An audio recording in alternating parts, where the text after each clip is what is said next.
May statement na po yung DFA sa pag-aresto kay Arnie Tevez. Pero yung kanyang anak, ang akusasyon, kinidnap daw yung kanyang tatay. Yan Arnolfo Tevez rearrested in Timor-Leste. Son cries kidnap. Pareho ang kay Digong, mga kababayan. Ang akusasyon ng defense, kidnapping. Ito yung anak niya, kinidnap daw ng yung mga authorities na ngayon yung kidnapper. Inaresto ng Timor-Leste Police si Arnie Tevez noong Tuesday night. Yan yung sabi ng kanyang anak na si Axel Tevez. I am making this video to inform everyone that my father Arnie Tevez has been kidnapped and abused. Sabi po ni Axel Tevez. Ayan po. Ito yung video ng kanyang anak. Greetings everyone. I'm making this video to inform everyone that my father, Arnie Tevez, has been kidnapped earlier today at around 8 p.m. Timor-Leste time. At around 7 p.m., he already had information that a private aircraft was scheduled to fly over to Timor-Leste. And then at 8 p.m., immigration officers arrived at his residence and picked him up. They just picked him up without documents, without warrants, or any form of legal documents. They just came in forcefully. They took him out forcefully. And right now, as we speak, he is still in the immigration building in Timor-Leste, being held illegally by the immigration officers, also surrounded by Timorese police.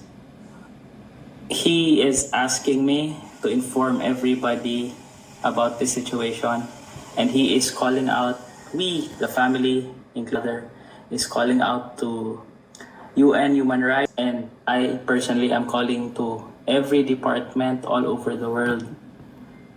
Please help us. My father already won the case against the extradition, and then they filed a motion for reconsideration for the previous decision made by the Timorese court. And then again, the Timorese court ruled in favor of my father. So he should be in Timor, living peacefully and safely. But we were shocked to see that just last night, he was illegally kidnapped and is now illegally detained, together with his lawyers. They were a little harmed in the process, including the lawyer. And I will be posting a video of him and a video of when they illegally kidnapped and picked him up.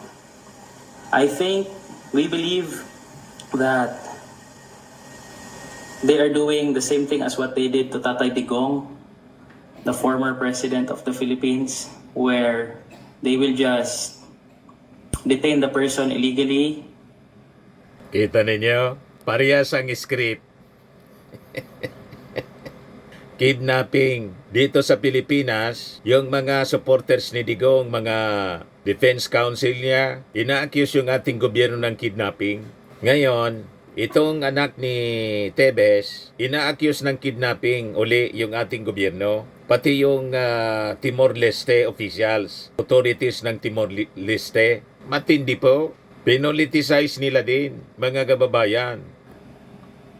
And fly him out wherever they want, and then just settle everything after. But we do not approve of this, and we do not want my father to be flown out of Timor-Leste because he has already won in the court that he can stay in Timor-Leste and he cannot be extradited. Please, again, to any departments all over the world, please send help as soon as you can because we believe he will be flown out first thing in the morning today. The lawyers have already reminded them that it is illegal detention and all the other technicalities, but again, they just insisted and said, just file cases after. So please, I am begging you, whoever can help us in this, please help us. Please send help. He is right now inside the immigration building in Timor-Leste, surrounded by immigration police and lots of Timorese police. Please help us. Thank you. Before I end this video, I would just like to inform everybody that family members and media, local media in Timor were not allowed and is not allowed up to this hour inside the building.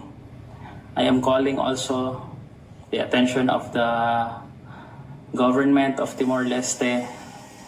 Please, let's do what is right. We already have won the case. This should not have happened.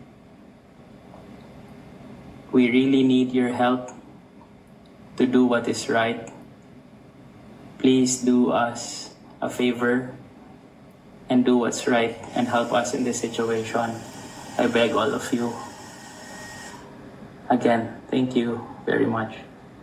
O ngayon, si Arnie Tevez nagmakawa kay Prime Minister Sanana ng East Timor.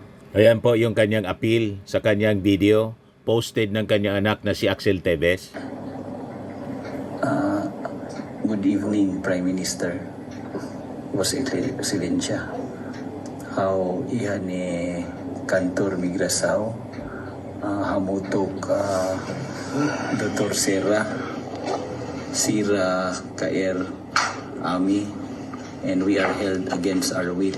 They are not letting me go, and they don't have Sira Laiha mandado. Mandado para Atuhalo detenção. atuhalo detenção. Ami retan detenção ilegal. Vamos lei a base legal atuhalo detenção. Ami usuhaw karik bele ami ajuda haw para ami bele pa una. Okay? Binabasa yung kanyang appeal kay Prime Minister Sanana ng East Timor. Kino-coach ng abogado niya yata ito sa East Timor. Ito po. Yes, sabi ng mga nag-react, sabi ni Raimundo Tejada, pagpabor sa kanila ang batas, good.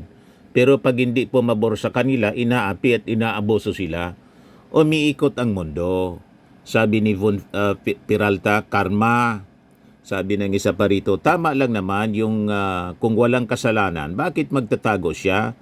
Magtatago siya dyan. Welcome back to the Philippines, Kong. Sabi ni Ion Sanjigo, may pinapatay ka nga tapos nagtago ka. Ngayon, umaarte ka, ano yang drama mo? Pa-inosente O ngayon, kinonfirm na rin po ng kanyang abogado ni Atty. Topacio ang pag-aresto kay Tevez sa East Timor. Ayan o. Just in, kinumpirma ng abogado ni dating Congressman Arnie Tevez na si Atty. Ferdinand Topacio na naaresto ang dating mambabatas gabi ng Martes, May 27, oras at Timor-Leste. Ayon kay Topacio, nakadetine si Tevez kasama ang kanyang Timor-Leste Council na si Dr. Jao Sierra Sierra sa compound ng Ministry of Interior ng nasabing bansa. O ngayon, nagpalabas na rin ng statement yung DFA. Ay hindi DFA, yung Department of Justice, DOJ. Yan po, Department of Justice, Kagawaran ng Katarungan. Ito yung kanilang press statement. The Philippine government notes the recent developments in Timor-Leste regarding Mr. Arnolfo Arnie Tevez Jr., who stands accused of multiple counts of murder in connection with the assassination of Governor Roel Digamo and other related crimes in Negros Oriental. We reiterate that the Philippines has been prepared to bring Mr. Tevez home to face the charges against him since the time our request for extradition was first granted. However, the decision was unexpectedly reversed, stalling the process. While we welcome the recent pronouncement from Timor-Leste indicating a renewed position that Mr. Tebes should not remain in their territory, we await their action. Whether we would simply be deported or he would simply be deported for being an undocumented foreigner or extradited forthwith pursuant to our pending application. We emphasize that the Philippine government has not been furnished with any legal or official document on the matter. Nonetheless, we are ready to arrange the transfer of custody by the most expeditious means once we are clarified on this issue. We remain ready and committed to bring Mr. Tebes to justice in accordance with the rule of law in the principles of international cooperation. We continue to work closely with the appropriate authorities in Timor-Leste in standby to act the moment a formal process is initiated. Ayan po ang template mga kababayan ng magiging proseso kay Attorney Harry Roque. Parehas ng ganyan. May request na rin ng cancellation ng passport. Magiging undocumented alien siya. Pagdating ng oras mga kababayan, i-extradite siya. Ay i-deport siya pala. Ito extradition. Deportation si Attorney Harry Roque ang naghihintay sa kanya. Ang importante doon, ultimately, may harap sila sa hustisya. This time, si Arnie Tebes, mga kababayan. So, hintayin natin yung mga developments ng mga balitang ito. Kasi, ginagamit ng anak ni Tebes, inaalintulad sa nangyari kay Tatay Digong niya. Tatay Digong din yung tawag ng anak. Kinidnap daw yung kanyang tatay ng mga authorities.